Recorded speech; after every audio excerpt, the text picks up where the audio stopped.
గౌరవనీయులు పూజ్యులు శ్రీ శ్రీ శ్రీ సద్గురు రామబ్రహ్మానంద స్వామి మరియు అదేవిధంగా డాక్టర్ అనిల్ గారు మరియు నాతోటి సత్సంగ గీతా జ్ఞాన సత్సంగ సభ్యులు మరియు గ్రామ ప్రజలు మా గీతా జ్ఞాన గురుభక్త మండలి సుమారు స్థాపించబడి శ్రీ శ్రీ శ్రీ జగద్గురు రామాయ గారి స్థాపించబడి శ్రీ శ్రీ శ్రీ సద్గురు రామబ్రహ్మానంద స్వామి వారిచే నిర్వహించబడుతున్నది.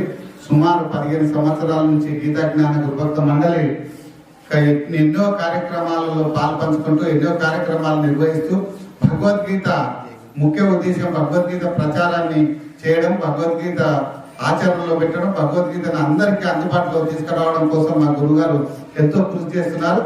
గురుగారు వెంబడి మేము శిష్యులం అందరం కూడా భగవద్గీతని అందరూ కూడా చదివేటట్లు అన్ని గ్రామాలలో ప్రతి ఒక్కరి ఇంట్లో భగవద్గీతను ఉంచాలనే సంకల్పంతో కంకణం కట్టుకొని ముందుకు నడుస్తూ గీతా జ్ఞాన గురుభక్త మండలి ముందుకు వస్తున్నది. గీత ప్రచారాన్ని చేస్తూ దానిలో భాగంగానే గీతా ప్రచారం భాగంగానే ఎన్నో అన్నదాన కార్యక్రమాలు, ప్రతి గ్రామంలో సత్సంగ కార్యక్రమాలు నిర్వహిస్తున్నాం. ఇష్టాపూర్, రేగడ్మైల్వార్, కోడంగల్, చెర్ల, లగచెర్ల మరియు కులచెర్ల, దుద్యాల మరియు చాపలగూడెం, కులచెర్ల, దుచ్చెర్ల, పరిగి ఇలా ఈ గ్రామాల్లో సత్సంగ కార్యక్రమాలు 10-15 రోజులకు ఒకసారి సత్సంగ కార్యక్రమాలు నిర్వహించబడుతున్నాం. అదేవిధంగా హైదరాబాద్ లో చంపాపేటలో ప్రతి శనివారం సత్సంగ కార్యక్రమం మరియు అన్నదాన కార్యక్రమాలు నిర్వహిస్తున్నాం. మరియు ఈ కార్యక్రమాలే కాకుండా ప్రతి సంవత్సరం పెద్ద ఎత్తున ఉచిత కంటి వైద్య శిబిరాలు నిర్వహిస్తున్నాం. ఈ సుమారుగా 10 సంవత్సరాల నుంచి సుమారు 300 మందికి ఆపరేషన్లు చేయించాం. ఇంతవరకు కూడా ఒక్క ఆపరేషన్ కూడా ఫెయిల్ కాలేదు. ఇంతవరకు అన్ని సక్సెస్. ఎల్వి ప్రసాద్ హాస్పిటల్లో కంటి శస్త్రచికిత్స నిర్వహించాము. అదేవిధంగా ప్రతి 3 నెలలకు ఒకసారి ఈ చిన్న చిన్న గ్రామాల్లో ప్రజలకు ఎన్నో ఇబ్బందులు ఉంటాయి. కొంతమంది ముసలి వాళ్ళు చూయించుకోలేని పరిస్థితుల్లో డబ్బులు లేకుంటాయని వాళ్ళందరూ కూడా మా గురుగారి సంకల్పం ఉచితంగా మందులు ఇవ్వాలని వాళ్ళందరికీ ఫ్రీగా డాక్టర్ తోటి చికిత్స చేయించాలని సంకల్పించి ప్రతి గ్రామంలో కూడా 3 నెలలకు ఒకసారి ఈ కార్యక్రమాన్ని నిర్వహిస్తున్నాం. అదేవిధంగా విద్యార్థులకు నోట్ బుక్స్ కూడా ఇవ్వడం జరుగుతున్నది.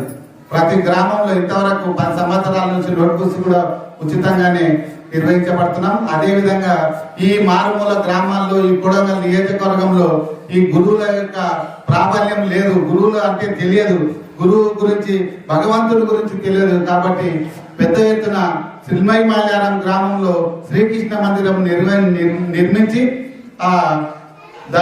నిర్మించి ఈ గ్రామాల్లో ఈ చుట్టుముట్టు గ్రామాల్లో గురువు యొక్క ప్రాశస్తాన్ని, గురువు యొక్క ప్రాముఖ్యతని, మరి భగవంతుడి యొక్క ప్రాముఖ్యతను తెలియజేయాలని సంకల్పించి ప్రతి పౌర్ణమి రోజు సత్సంగ కార్యక్రమం చిల్మమేళరం గ్రామం శ్రీకృష్ణ మందిరం దగ్గర నిర్వహించబడుతున్నది.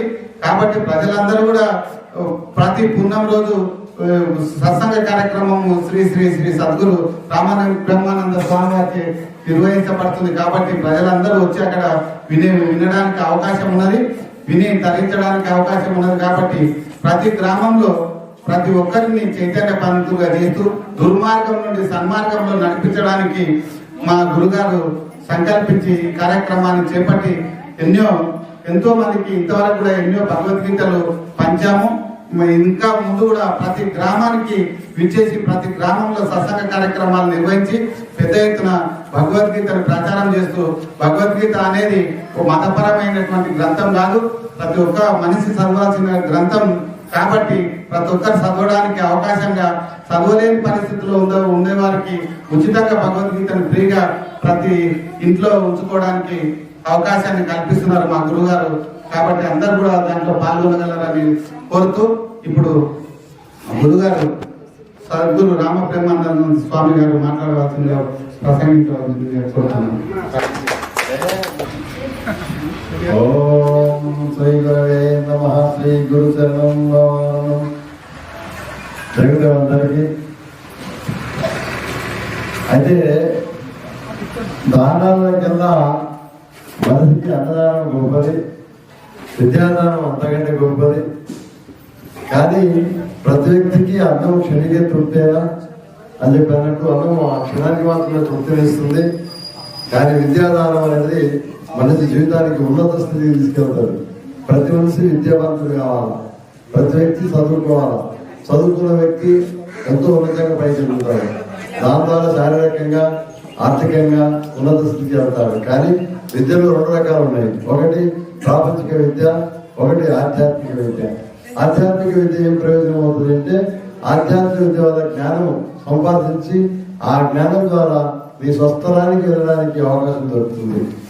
అయితే ఈ జ్ఞానం పంచడానికి మహాత్ములు గురువులు ఊరు వాడవాడ తిరుగుతూ వారి శ్రమను మీకు దానం చేస్తూ ఆ జ్ఞానాన్ని ప్రసాదించి వీళ్ళందరినీ చైతన్యవంతులుగా చేయడానికి ప్రతి ఒక్కరు కృషి జరుపుతా ఉన్నారు.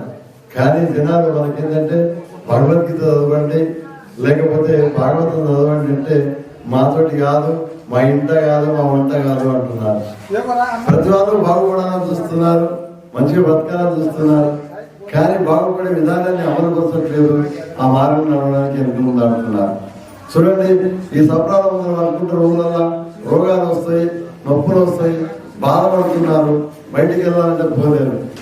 కాబట్టి ఆ ఉద్దేశంతో నేనేం చేశానంటే అట్లీస్ట్ ఈ రోగాలలో వచ్చిన వాళ్ళు భవరోగం నుంచి విడుదల కావాలంటే జ్ఞాన మార్గం కావాలి, శారీరక రోగంలో విడుదల కావాలంటే డాక్టర్లు కావాలి దగ్గరికి వెళ్ళాలి. ఈ డాక్టర్ల దగ్గరికి వెళ్ళి మీరు ఆ రోగాన్ని ఉపశమించుకోవడానికి ఎంత ప్రయత్నం చేస్తున్నారు, గురువు దగ్గరికి వెళ్ళి భవరోగం అనే రోగాన్ని నుంచి విముక్తి కావడానికి ప్రతి ఒక్కరు ప్రయత్నించి ఆ రోగం నుంచి బయటకు వస్తే, శరీర బాధల నుంచి బయటకు వస్తే ఎంత ఆనందంగా ఉంటామో, మరి మానసిక బాధలు లేకుంటే భవరోగ బాధల నుంచి బయటకు వచ్చిన ప్రతి వ్యక్తి శాంతంగా ఉంటాడు, శాంత జీవనాన్ని ఏర్పరచుకుంటాడని చెప్తూ మరి మీరందరూ ఈరోజు ఇప్పుడు ఇక్కడ డాక్టర్ గారు వచ్చారు, ఎంతో శ్రమ కోర్చి మా అన్నాన్ని పిలిపించాం. ఆ డాక్టర్ గారి దగ్గరికి వెళ్ళి ప్రతి ఒక్కరు మెచ్చురించి ఆయన దగ్గర మందులు తీసుకొని శారీరక రుగ్మతలను తీసేసుకొని తర్వాత ప్రతి ఒక్క వ్యక్తి కూడా భగవద్గీతను విని భగవద్గీతను చదివి గీత ద్వారా మన భవరోగాలను విముక్తి చేసుకుంటారని అందరికీ చెప్తూ మరి కార్యక్రమాన్ని ఆరంభిస్తాం. జై గురుదేవ్ అందరూ.